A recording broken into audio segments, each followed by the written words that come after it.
children.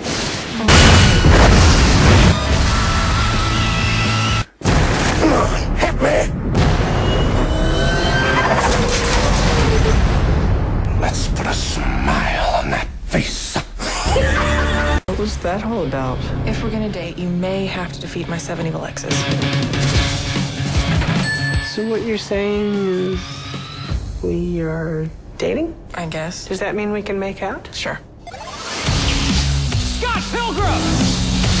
Prepare to feel the wrath of the League of Evil Exes. Ramona dated twins. At the same time? If you want something bad, you have to fight for it. Step up your game, Scott. Combo! Break out the L word. Lesbian? The other L word. Lesbians?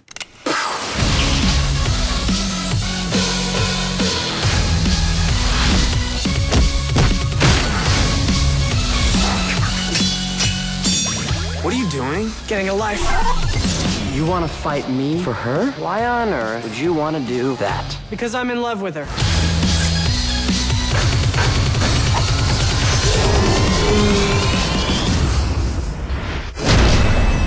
Scott Pilgrim versus the world.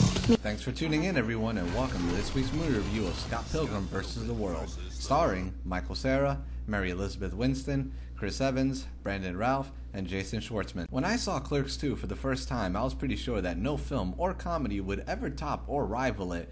But I did look forward to the day where I was going to be proven wrong, even though I doubted its arrival until now. Scott Pilgrim vs. the World is, without a shadow of a doubt, one of the funniest films of the year I've seen, and one of the greatest comedies of all time, on top of being one of my favorite films of all time as well. I mean, aside from all the amazing things in this film, the flick managed to do two things I never thought could be accomplished. It finally gave some life to a character played by Michael Cera, and it made Filmmaster Adam enjoy a good film, and, well, that's a hard thing to do these days, considering that, rehashed garbage and pretentious crap is what entertains him, but hey, everyone has their flaws, I suppose. Scott Pilgrim vs. the World tells the story of Scott Pilgrim, a down-on-his-luck homeless guitar-playing Canadian in a sad band that only fuels the fire that is Pilgrim's pathetic life.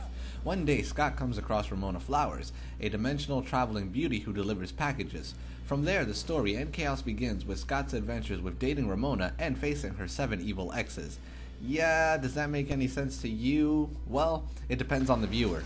For those who read the graphic novel, the story makes perfect sense, as it follows its initial tales to a respectable degree. Now, some may complain that the film left out a lot of things from the comic book, but let's not forget that there are many books in the series, and that this movie only covers Scott Pilgrim's initial story arc, and not the rest of the books that followed, so it adapts what it covered fairly well. Then there will be the folks who didn't read the comic book. Those face themselves with a 50-50 situation. Half will enjoy it because they are of the generation this movie parodies, so the original and TV generation pop culture gaming folks will understand the themes and situations of the film without having to read the comic book. But as for the other 50% of folks, not so lucky. Just remember this when considering to see this film. Scott Pilgrim vs. the World is a tightly made film for a specific crowd, so if you don't fit into any of the explained crowds, then I wouldn't suggest seeing this movie, as you may not understand it. But for the rest, well, you'll be in for one hell of a good time. From the get-go, we are set to not like Scott, as he embodies the worst traits of a person. He's lazy, selfish, lies, cheats on his girlfriend, procrastinates, complains, and is just an overall pathetic and sad person. But this is done as a genius setup to let our protagonist grow throughout the film, with the audience watching his growth into a completely different character by the end of the film. Now, those who may be a little informed of the series may be questioning two main aspects of the film, the humor and the fight scene. I can firmly say that both are done in the most spectacular of ways. Edgar Wright is, without a shadow of a doubt, one of the best comedic minds of the last 10 years, and when he does a parody, he blows it out of the water like he did for Shaun of the Dead and Hot Fuzz, but far better this time, and that's saying a lot considering that his first two films were fantastic. The very aspect of breaking out into a fight is a spoof on musicals, in which people just break into song and dance for no reason, and sing their dialogue as opposed to just talking. Well, in this film, the general concept is the same, but they break out into elaborate fight sequences that honestly make The Matrix and Kill Bill its bitch.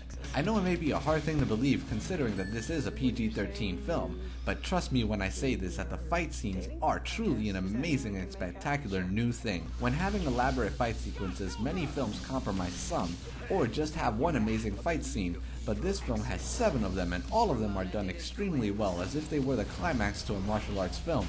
The humor will also bring delight, as every joke lands its mark, from the visual gags to its stunning humorous moments in the background. Dialogue is also very sharp, as every conversation leads into a punchline or another gag, so conversations are constantly setting you up for one thing as it prepares to hit you with another, which makes the humor all the more witty despite being demented at times. Although most of the film's use of humor can be understood by all patrons, you will have these moments where a gag seems to be pointless, but this is highly akin to the dark satirical and self-aware nonsensical humor of shows like Invader Zim, or the comic books of its creator Jonan Vasquez. Those who have read Johnny the Homicidal Maniac, I Feel Sick, or Squee's Miserable Adventures will fully understand this film's more random and dark moments and use of humor. The cast also do an amazing job with their roles, embodying their characters to the greatest degree while having fun with their roles. Michael Cera generally plays the same character in this as he does in every other film, but his energetic moments combined with his cast interaction and the hyperactivity of the film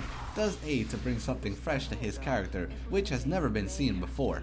Mary Elizabeth Winstead also gives a solid performance, and each evil X does an amazing job coming off as a competent antagonist while being very humorous. Although I love every X in the film, my favorite would have to go to Superman himself, Brandon Routh's character, and his inability to tell a joke. Have you dumped everyone you've ever been with? You've never been the dumpy? Look, I've dabbled in being a bitch. It's part of the reason I moved here. But I was really hoping to just leave it all behind me. Hey, lovebirds. We have unfinished business, I and he. He and me. Don't you talk to me about grammar. I dislike you, capiche? Tell it to the cleaning lady on Monday. What? Because you'll be dust by Monday. Because you'll be pulverized in 2 seconds.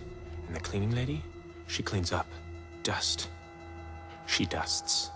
God, I love that scene so much. Aside from everything this film brings to the table, its strongest aspect is in its production value and its use of pop culture. Fight scenes are played out like combat games, paying an homage to kung fu games. Such examples can be Street Fighter and Mortal Kombat, while musical scores of past video games play in the background, ranging from The Legend of Zelda to Super Mario Bros., and attention to detail for video games and pop culture is through the roof. You will have sounds, themes, effects, sprites, and gaming homages constantly playing, and it almost creates a very fun and interactive time for those who lived through the 90s, as you can sit back and try to pick up on everything that's in the movie, and there's a lot. The music is also something spectacular, as the electronic feel and vibe just further aids the film's colorful and hyperactive madness, not to mention its attention to the music scene of the last 10 years as well. From references, band names, homages, and nods, music lovers will be in for one hell of a good treat. The film also makes use of these inventive aspects by making them interactive with the environment of the characters. Think of it like the rules of Zombieland, and no, this film did not copy Zombieland, as the comic book came out before the film and displayed this from the get-go. When a character says something, that word will pop out and interact with the environment, and you will constantly see status bars, one-ups, life bars, and comic book emoticons appear when a character reacts to something. I mean, the attention to detail in this film is just ridiculous. You may just have to see it multiple times just to catch everything, because when Edgar Wright wants to parody something, he sure spoofs the ever-living hell out of it with every possible piece of information. The only real complaint that I could come up with for this film is that there was a minor musical number, and I for one do not like musicals.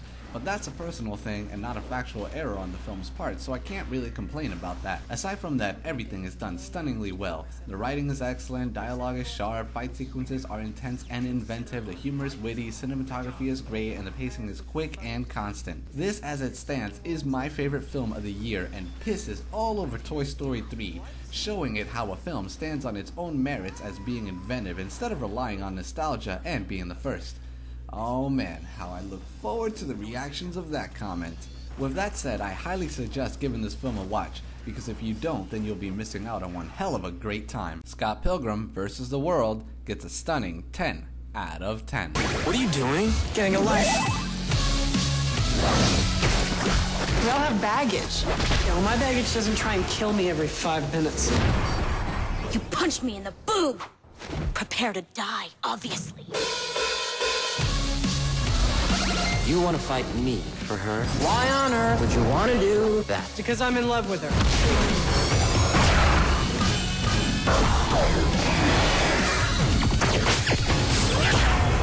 That was epic. It's stupid, nonsensical bullshit, has no story whatsoever, and it's just mindless. Woo-saw, Adam, woo-saw. We all know Avatar was a letdown. Woo-saw. Do not